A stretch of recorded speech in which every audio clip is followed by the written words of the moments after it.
Estuve escuchando algunos temas que hasta el Papa, ustedes habrán escuchado, que piden que hagamos ayuno de las noticias. ¿Saben por qué? Por las malas noticias que se bombardean en nuestra mente. Y habíamos también hablado aquí en alguna ocasión que la batalla que se libra hoy no es una persecución física, sino de la mente. Desde el más chico hasta el más grande está siendo bombardeado por el enemigo para tratar de cambiar actitudes, tratar de cambiar todo lo que han aprendido. Y en esta mañana quería compartir con ustedes justamente una palabra que en la iglesia a veces nos olvidamos de insistir, profundizar y poner en práctica. Y es algo que está en la Biblia. Por eso, cada vez que hablamos algo, no es argumento nuestro, sino es palabra de Dios porque está escrito, porque el Señor lo dejó escrito para nuestra edificación, enseñanza y para que lo pongamos en práctica. No solamente conocimiento, sino puesta en práctica, que es lo que el Señor quiere de nosotros. Y esa palabra es integridad. Integridad. Es una palabra que está un poco olvidada y muy desvalorizada. Y les cuento por qué. Desde el presidente de la República hasta los últimos funcionarios, nadie cree en la verdad. Dicen una cosa, al otro día cambian, dicen una cosa, hacen otra cosa, y nosotros nos estamos acostumbrando a la mentira.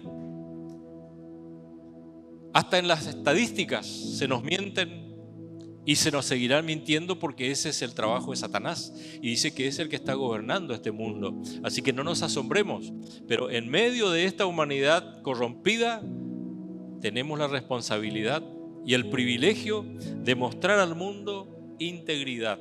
Y bueno, ahora me van a preguntar qué quiere decir esa palabra, que los chicos que hoy están con el celular todo el día no saben lo que significa integridad.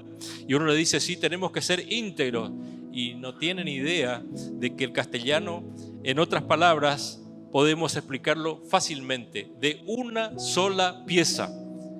De una sola pieza. No tiene rajaduras, no tiene remiendos, no tiene remaches, no tiene parches, y eso es lo que el Señor en la cruz del Calvario, que vamos a celebrar en esta mañana, Él hizo pagando todo el precio para que seamos íntegros, porque nosotros como seres humanos nos habíamos desintegrado. Esa es la otra palabra que viene combina justamente con lo que vamos a hablar esta mañana. Él quiere integridad y el diablo desintegra, destruye, desparrama, desvaloriza.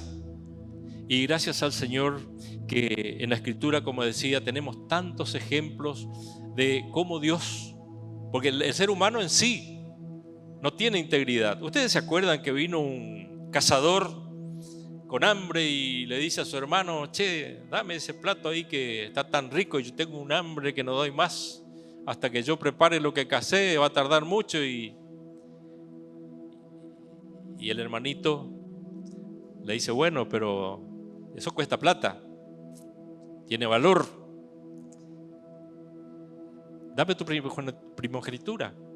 Y bueno, ¿qué tanta primogenitura? Total, hay tiempo para llorar, dijo un refrán de acá.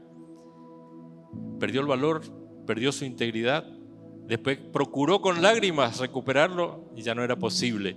Simplemente un ejemplo del Antiguo Testamento, que hay tantos que nos muestran lo que debe ser una persona íntegra y lo que hoy, por ejemplo, ¿por qué hablamos esto? Porque esto tiene actualidad en el siglo XXI que estamos viviendo. En este año que hemos comenzado, ya estamos a mitad del mes de febrero y todavía tal vez lo que planificamos en el mes de enero no pudimos ni siquiera empezar, ni si vamos a poder empezar, porque según las estadísticas esto va a seguir y hay otras cepas que van a venir, etcétera, etcétera. Ustedes ya saben esa historia. Pero volviendo a la integridad, el Señor quiere creyentes, hijos de Dios, íntegros. Para eso Él dio su vida. ¿Y qué es la integridad que Él espera de nosotros? Eso es lo que vamos a ver. Había un rey que salió del campo cuidando sus ovejas y el Señor lo eligió como rey de Israel. Le fue poniendo valores en su persona, porque no había colegios, no había universidades en aquellos tiempos, pero él fue aprendiendo. en el campo y en obediencia al Señor, y siendo un gran músico y poeta, el artista también tiene su lugar. Él aprendió lo que era integridad, aprendió muchas cosas que hoy tenemos que resaltar y tratar de insistir para que nuestras nuevas generaciones aprendan. Por eso la iglesia está orando para que los niños, adolescentes y jóvenes no pierdan ninguna oportunidad de aprender los valores que enseña la Escritura. Y ustedes se dieron cuenta que dije valores, no dije la Biblia, porque hay muchos que ni leen la Biblia ni lo tienen, y si lo tienen guardado. Los gedeones le entregaron en la escuela el Nuevo Testamento, pero está ahí archivado, ni lo abren. Tenemos que abrirla, tenemos que leerla, tenemos que conocerla, practicarla. De nuevo, la insistencia. Y este salmista, el salmista David, tuvo tremendas experiencias. No vamos a dar un estudio bíblico, simplemente quería recordar que él aprendió, como decimos en criollo, por su cuero, lo que es la desobediencia, el descuido de los valores que tenemos que mantener como hijos de Dios. Dios le había dado triunfos tremendos en batallas, en logros que él ni sospechaba. Un humilde cuidador de ovejas pasó a ser un gran guerrero, un gran líder, un gran dirigente que puso a la nación de Israel en el puesto que nadie iba a sospechar. Sin embargo, él cayó, él fracasó, perdió sus valores, pero él se arrepintió. Eso quería dejar claro en esta mañana, porque alguno va a decir, bueno, yo tuve que ceder en algunos valores porque cuando voy a un negocio y me piden una coima, y bueno, ¿qué va a hacer si voy allá? Yo sé que si no muevo un poquito, como se dice, aceitar un poquito, no voy a conseguir lo que necesito. En vez de hacer la cola, yo voy a ir por allá, total, de algún arreglo voy a hacer por ahí. Esa es la metodología del diablo para no hacer lo que corresponde. Y David le pasó esto, pero cuando él se arrepintió a fondo. Y dice en el Salmo 51, versículo 6, si ustedes me acompañan, algo que podemos llevar subrayado en esta mañana. Dice: he aquí, tú amas la verdad en lo íntimo, y en lo secreto me has hecho comprender sabiduría. A veces el Señor tiene que moldearnos, nos moldea, tiene que hacernos tocar fondo, como en el caso de David, para que podamos aprender cosas y que al Señor no se le engaña. Al pastor le podemos mentir, al diácono le podemos engañar, a mucha gente le podemos engañar, pero al Señor no. Y eso aprendió David y dice: he aquí, tú amas la verdad en lo íntimo, allá en ese lugar donde nadie llega, pero que el Señor, si sos hijo de Dios, va a llegar y te está diciendo: yo estoy mirando en lo profundo de tu corazón. Lo externo, a veces lo disimulamos, lo enmascaramos porque justo ahora estamos en tiempo de carnaval, menos mal que esta vuelta no va a haber en ningún lado, parece, pero allí así nació la hipocresía. Ponerse una máscara para hacer lo que se quiera. Y hoy algunos sin máscara están haciendo la vida de hipócrita que le pasó a David. Y el Señor le corrigió esto y él dijo: yo aprendí que tú amas la verdad en lo íntimo. En esta mañana también el Señor ama la verdad en lo íntimo, y en lo secreto me has hecho comprender sabiduría. Qué sabios son los creyentes que ponen en práctica todo lo que la Escritura nos enseña a través de la vida de nuestro Señor Jesucristo. Porque algunos dicen: bueno, pero eso es para el Antiguo Testamento. Bueno, dejemos el Antiguo Testamento un momentito, pero pensemos que se repiten muchísimas cosas en el Nuevo Testamento y con más énfasis, porque hay cuestiones morales que antes se pagaba con una ovejita al sacerdote y llevándole un sacrificio al templo, pero ahora el Señor nos da la oportunidad de corregirnos y de entender que cuando Él examina nuestro interior, nuestros valores, cuáles son, allí va a salir a flote. Cuando tenemos contacto con el Señor, como tuvimos esta mañana en oración, estamos teniendo contacto con nuestro Padre Celestial a través del Señor Jesucristo. Escuché que estaban orando de esa forma y eso es lo correcto, así enseñó el Señor, para que ese contacto con el Padre Celestial nos ayude cada día a entender cuáles son los valores que Él quiere que mostremos en este mundo corrupto que estamos viviendo. En otras partes el Nuevo Testamento dice que tenemos que ser luz que alumbra en las tinieblas, en la oscuridad que vivimos. Así que esto se refiere a lo que estamos hablando, y se nota que David aprendió que hay que ser y no parecer. Él tendría su vestidura real, tendría todos sus honores, tenía todas sus guardaespaldas y servidores. Sin embargo, eso era nada más que el brillo externo. El Señor estaba mirando el interior de su vida, lo profundo de su corazón, y aquello que a lo mejor ni tu esposa ni tu esposo saben, ni tus hijos no saben, pero el Señor sabe y vos también sabés. Y el diablo también sabe y te va a hincar por ese lado para que no practique los valores. Y dice, bueno, tengo que ceder porque si no, no voy a... Esa es la práctica, la táctica que tiene el diablo para hacernos salir del camino del Señor en obediencia. Y qué triste es cuando el creyente parece más de lo que es. Ustedes saben que los que están cerca nuestros se dan cuenta. Nuestros hijos, nuestros familiares, nuestros vecinos se dan cuenta si somos, como decimos, evangelio. Así dicen ellos. Y qué bueno es cuando en cada barrio donde el Señor te puso, estás como luz, cuando el vecino viene a pedirte socorro, a pedirte ayuda, porque sabe dónde está la ayuda que puede conseguir a través del Señor. Y es el momento de predicar. Estuvimos hablando que cada uno el Señor nos dio dones para ponerlos en práctica en beneficio de nuestros prójimos, no solamente de la iglesia. La iglesia va a crecer con la práctica de los dones, pero la salvación de las almas, como recién estuvimos orando, es el trabajo de la iglesia. Traer a las almas perdidas ahora que están desesperadas y muchos yendo al infierno sin conocer a Cristo. Y yo creo que en este momento esa integridad de la que estamos hablando en Efesios 4:25 enfatiza la misma palabra que estamos analizando, y si ustedes buscan van a encontrar muchas referencias sobre esto. Solamente voy a tomar un versículo en Efesios. No se asusten porque ya hace rato que estamos hablando de esta carta de Pablo, porque tiene tantas riquezas para darnos, pero en Efesios 4:25 ustedes van a leer que nos dice la Escritura por lo cual, esto yo creo que es para subrayarlo también en esta mañana, desechando la mentira, hablad verdad cada uno con su prójimo, porque somos miembros los unos de los otros. Aquí también nos habla de integridad. Qué fácil es hoy mezclarnos con la mentira, porque está tan apabullante ese alud de mentiras de toda clase que nos quiere contagiar, y es muy difícil ir contra la corriente. Pero acá el apóstol Pablo nos está enseñando que tenemos que desechar, quiere decir dejar de lado, ni hablemos de la mentira. ¿Será que en la iglesia hay mentira, hermano? ¿Qué les parece? Nadie dice amén, ¿no es cierto? Hay. Acá el pastor nos dijo que hay. Qué tremendo, ¿no es cierto? ¿Cómo se nos contagia esa enfermedad peor que el coronavirus? Pero si los chicos, ellos son inocentes. No, decirle que no estoy. ¿Cuántas mentiritas? Y después decimos, ¿y este chico cómo hace semejantes cosas?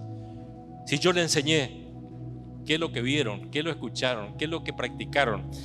Desechemos la mentira en todos los aspectos, hermano, porque a veces por tratar de consolar a alguien decimos, sí, hermano, entiendo tu problema. Mentira, ¿cómo voy a entender el problema de una persona que se le murió el hijo recién? Ya estamos mintiendo ahí. Pongámonos al lado y a lo mejor sin decir nada, una mano en el hombro es más efectivo que decir algo que no sentimos y que la gente se da cuenta. ¿Qué vas a sentir lo que me pasó a mí? Ojalá. El Señor fue el único que, sin que se le diga, Él estaba viendo las mentes y los corazones de las personas y le dijo a esas personas enfermas, ¿querés que te cure? Sí, Señor. Y en esta mañana el Señor está mirando nuestras vidas en lo interior para que desechemos todo aquello que desagrada al Señor, como dice acá este versículo. Hablad verdad cada uno no con los hermanos en Cristo solamente, con su prójimo. Qué bueno es, hermanos, cuando somos íntegros y, como dijo mi hijo una vez, salir a la calle con la frente alta. Que nadie te apunte con el dedo, ese me debe plata, aquel no me pagó nunca, aquel es un falso, aquel promete y no cumple. Qué triste es cuando esto se dice de un cristiano.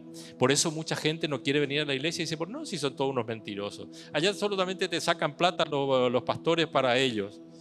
Todo eso está circulando y nosotros tenemos que ir en contra de eso, plantando los valores en nuestra casa. No esperen que la escuela dominical de 40 minutos le cambie esas ideas y le ponga los valores que están en la Escritura, ni siquiera la escuela pública, aunque sea privada. Porque el diablo está permanentemente y es en la casa, en el hogar, como recién estaban diciendo los pastores, oremos por la familia. Es allí donde se forman los valores no desde los 12, 13, 14 años, desde que nacen. Y las mamás que están aquí me van a decir si no es así. Ese bebé, ¿quién le enseña a pegar un grito cuando quiere algo que no se le está dando? Que no se le levanta porque quiere que se le acurruque, etcétera, etcétera. No hace falta que hable de esto porque eso ya viene de naturaleza. Y si eso fomentamos sin corregir, estamos mal. No esperemos que después la cárcel le corrija, que le corrija el vecino, que le corrijan las autoridades. O que vengan al pastor y decirle, no sé qué hacer con mi hijo, no sé qué hacer con mi hija, ya no me obedece. ¿Y cuántos años tiene? 6. ¿Se dan cuenta, hermanos? Valores. ¿Y cuáles son los valores? El Señor nos mostró con su vida que Él desde muy niño fue obediente a sus padres en todo sentido, y no solamente a los padres terrenales, sino a su Padre Celestial. Cuando se perdió a los 12 años, que para el judío pasa a ser mayor de edad, se quedó en el templo y los padres ya volvían. De repente se encuentra que el hijito no estaba, tuvieron que volver a buscarle y los padres seguramente estaban tristes porque tuvieron que caminar muchísimo para rescatarlo, pero él dijo, ustedes no sabían que en las cosas de mi padre me convenía estar. ¿Qué valores nos enseña cuando un niño aprende que estar en la reunión tiene que estar ¿cómo se llama la palabra? Reverencia.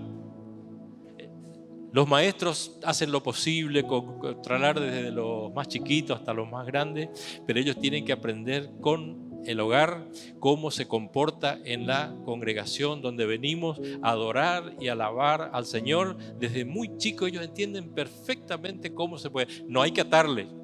No hay que pegarle porque se levantó para ir al baño. Hay que enseñarle que por un tiempito pueden estar, a veces están dibujando, tienen algo para entretenerse, porque no todos van a estar escuchando esta predicación todo el tiempo, y los niños necesitan tener algo, que los papás no le traigan un juguete que hace un barullo tremendo, sino para que se entretengan y entienden perfectamente lo que es una reunión de alabanza y adoración. Y aparte hasta quieren cantar. Por eso pedimos que nuestros hermanos de la alabanza enseñen a los niños, porque a ellos les gusta cantar, les gusta tener movimientos con las manos. Antes se les enseñaban acciones para que puedan moverse y gastar esas energías que tienen alabando al Señor. ¿Por qué será que el Señor, que tenía que enseñar a mucha gente más que ahora, venían los chicos a aprenderse por Él y los maestros y discípulos le decían, no moleste al maestro que está enseñando?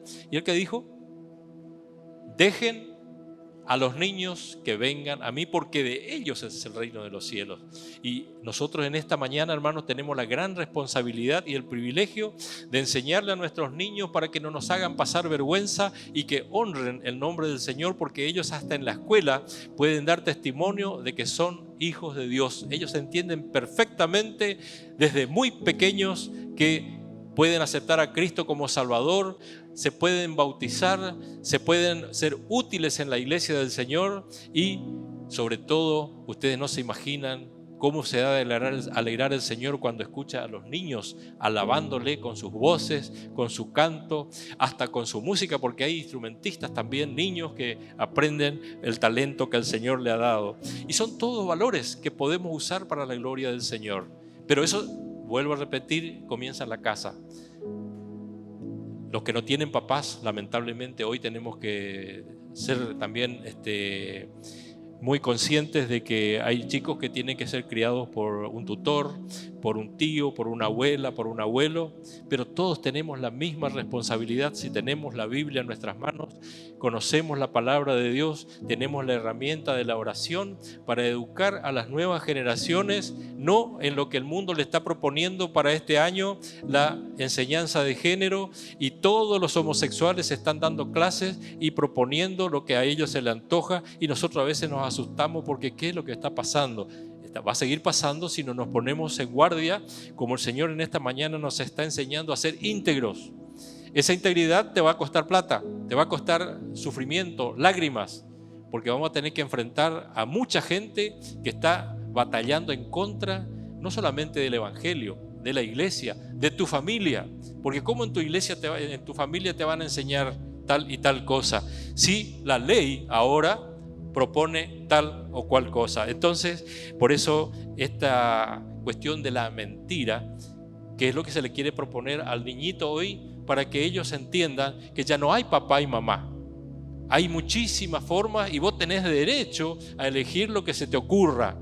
Dios nos guarde, hermanos, que como padres no tengamos la integridad para decir acá en mi casa esto no. Y bueno, algunos van a tener que sufrir, pero van a tener que aprender que mañana, si no nos escuchan, van a pagar las consecuencias. Eso es una ley que el Señor propuso, no inventamos nosotros y no va a inventar el hombre. Porque gracias al Señor, algunos hijos hoy dicen, gracias papá por haberme educado. Un poco rígido tal vez, con muchos errores tal vez, pero me mostraste el camino del Señor. Y ahí está la verdad, ahí está el valor principal y es lo que tenemos que insistir. En Job 2:9, ustedes conocen de memoria esa historia del pobre Job, que el diablo, como en el día de 2021, está haciendo todo lo posible por destruirnos, enfermarnos y traernos trastornos de distintas clases que antes no conocíamos. Jacob, en el capítulo 2, verso 9, empezó a sufrir las consecuencias de perder su familia, sus bienes, todo lo que conocemos que Dios le había dado, pero no le permitió tocar su salud. Y dice el capítulo 2:9, entonces le dijo su mujer, la última que quedaba cerca, ¿aún retienes tu integridad? Maldice a Dios y muerte. ¿Qué te parece, hermanos? La mujer que ayuda idónea ya estaba aburrida de lo que pasó, perdió su familia, sus bienes, el marido estaba rascándose en las llagas ahí y seguía con su integridad.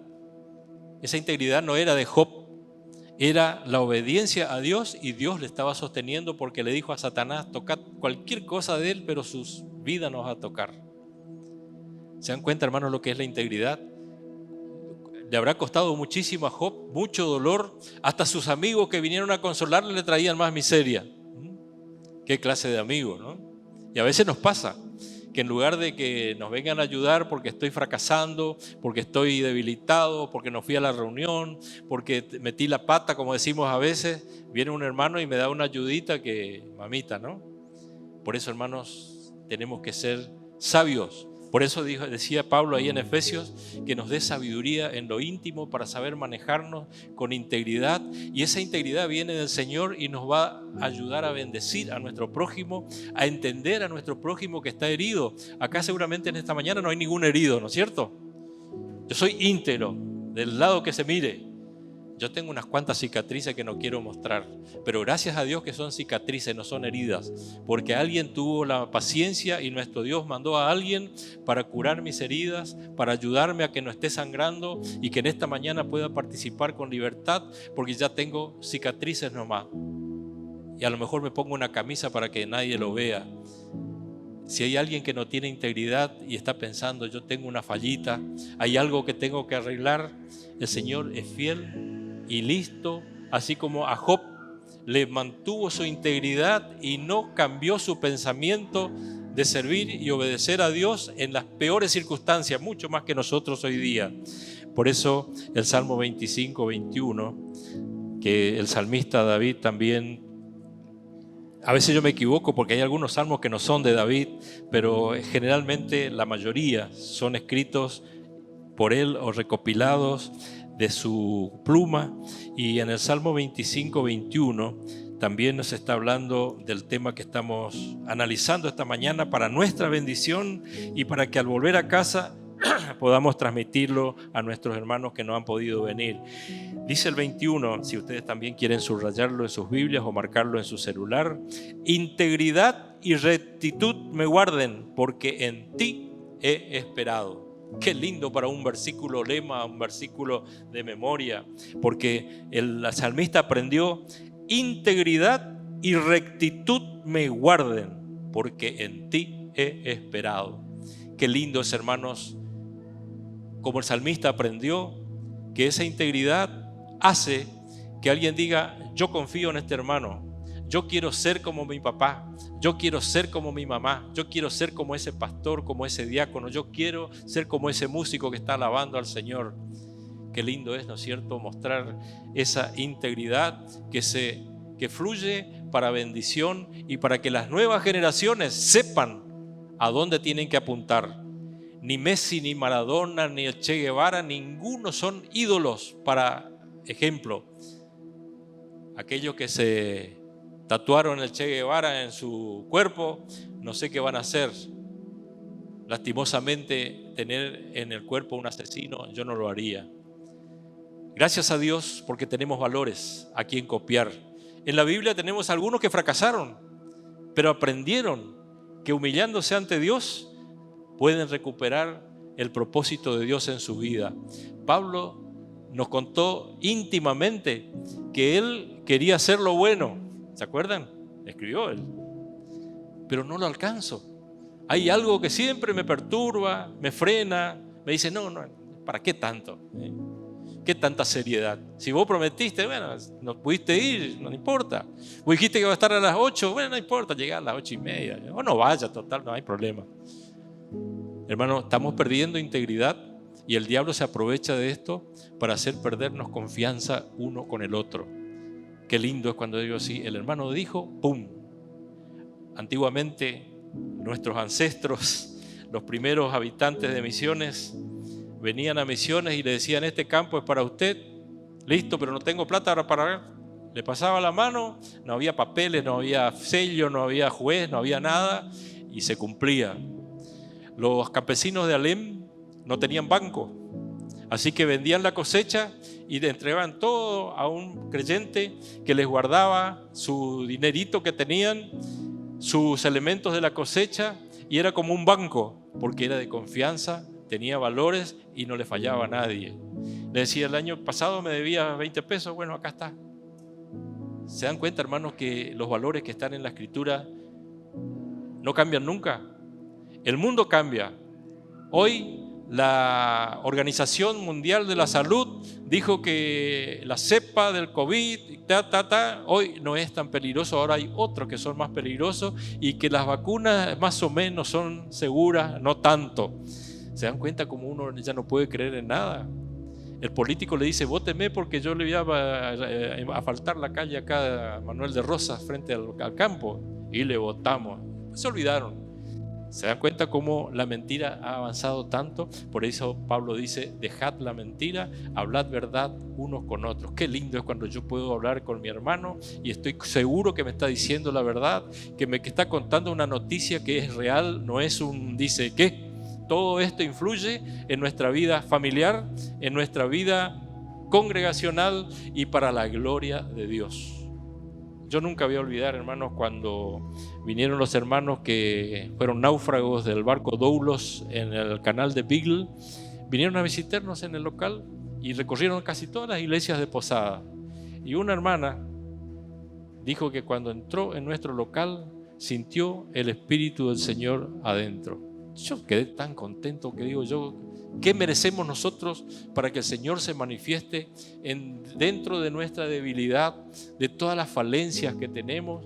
Pero el Señor es misericordioso, y en esa gente que somos pecadores, pero que el Señor nos está remendando cada día para que seamos íntegros, Él se va a manifestar con poder para conversión de las personas, para restauración de los caídos y para fortalecimiento de las nuevas generaciones que están mirando cómo actuamos, cómo hablamos, cumplimos lo que decimos o estamos haciendo alguna falla en ese aspecto. Porque ustedes no se olviden que los pastores nos equivocamos muchas veces, pero qué lindo es saber decir: hermanos, me equivoqué, corríjanme, acérquense, díganme que estuve mal. ¿Será que vamos a enojarnos por eso? El apóstol Pablo tuvo ese privilegio de aceptar que los hermanos mayores le pudieran ayudar a formarse en su carácter y corregir muchas cosas que no andaban bien. Y nosotros en la iglesia del Señor hoy, para ser íntegros, todos tenemos que ayudarnos uno al otro, y si vemos una fallita en el hermano, no vayamos corriendo a contar en Facebook: hermano, te puedo ayudar, podemos orar juntos, te puedo dar una mano. Y a lo mejor esa ayuda es la que nos va a permitir honrar el nombre del Señor siempre a través de nuestra familia, de nuestro entorno familiar más grande y también en la iglesia y en la sociedad donde vivimos. El mundo hoy, hermanos, está necesitando ver gente íntegra, y si puede encontrar en tu persona, en tu familia, en tu iglesia, ellos van a aceptar a Cristo como Salvador, porque están cansados de la mentira y de la falta de valores. Que el Señor nos ayude en esta mañana, al volver a casa, a profundizar en este pensamiento que no termina en pocos minutos. Termina cuando en casa volvemos a revisar estos versículos y decir: ¿cuánto me falta para ser íntegro? ¿Me falta un poquito? ¿Me falta más? ¿Tengo que corregir algo? ¿Alguien tiene que ayudarme para dejar de lado la mentira, la falsedad, la hipocresía? El Señor es fiel. Tiene dones en la iglesia para cada necesidad nuestra. Hay don de exhortación, don de sanidad, hay don para aumentar nuestro conocimiento del Señor. Hay cuantas cosas que el Señor en su riqueza nos dio para que no estemos huérfanos.